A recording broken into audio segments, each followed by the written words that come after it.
É o órgão colegiado de assessoramento ao presidente da República para Diálogo 25/2027.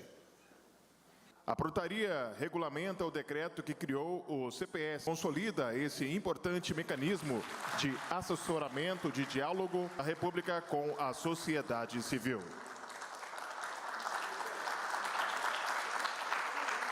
Possivelmente no sábado, a gente possa assinar o acordo Mercosul-União Europeia. Um acordo que está sendo discutido há exatamente 26 anos. É um acordo que, se der certo, envolve, um PIB de 22 trilhões de dólares e uma população de 722 milhões de habitantes. E o que está acontecendo nesse instante no acordo? A União Europeia está disposta a fazer o acordo, o Mercosul está disposto a fazer o acordo, e surgiu um pequeno problema. O presidente Macron, da França, está muito preocupado com os produtores rurais da França, que acham que vão perder competitividade na disputa com o Brasil, não estão querendo fazer o acordo agora porque o povo está meio rebelde na França. Mesmo eu dizendo para ele que o Brasil não compete com os produtos agrícolas da França. Na verdade, são coisas diferentes, são qualidades diferentes, e nós estamos cedendo mais do que eles.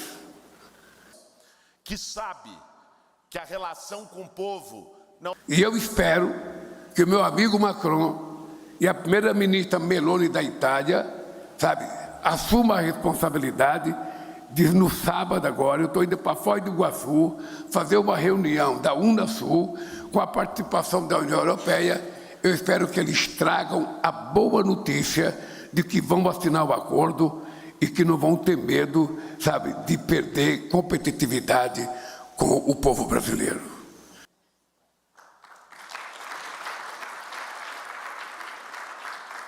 E depois do tarifaço, eu já tive 3 reuniões com o presidente Trump,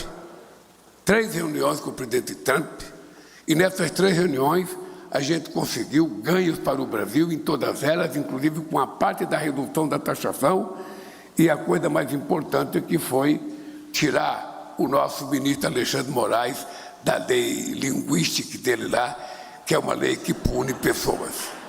E tudo isso em defesa de uma coisa sagrada. Tudo isso em defesa de uma coisa sagrada.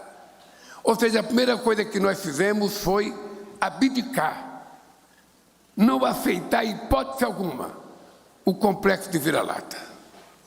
A segunda coisa foi aceitar que a soberania brasileira e a democracia brasileira não estavam em discussão.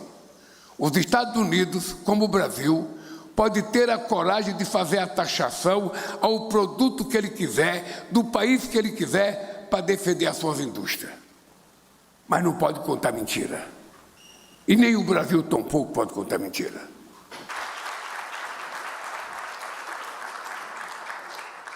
É um ano decisivo em que a sociedade brasileira vai ter que definir que país ela deseja construir. Que país ela pensa que vai deixar para os seus filhos e para os seus netos? Que tipo de democracia que as pessoas vão querer? Não é a primeira vez que eu sou presidente, e vocês sabem disso, e eu posso dizer que nesses 3 anos nós fizemos coisas que pareciam impossíveis ser feitas nesse país.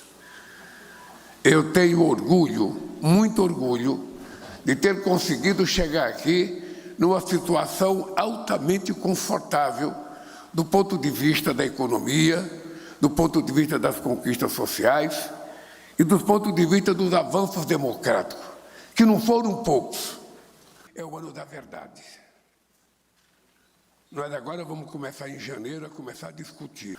É importante a gente não esquecer que pela primeira vez em 520 anos, você tem um presidente da República preso por tentativa de golpe e você tem junto com ele 4 generais de 4 estrelas presos, coisa que nunca tinha acontecido nesse país. Companheiros e companheiras, Eu quero agradecer. Esse é o momento primoroso desse país. É que nós conseguimos consolidar pela primeira vez de que a democracia vale a pena quando ela é exercida na sua plenitude. Obrigado,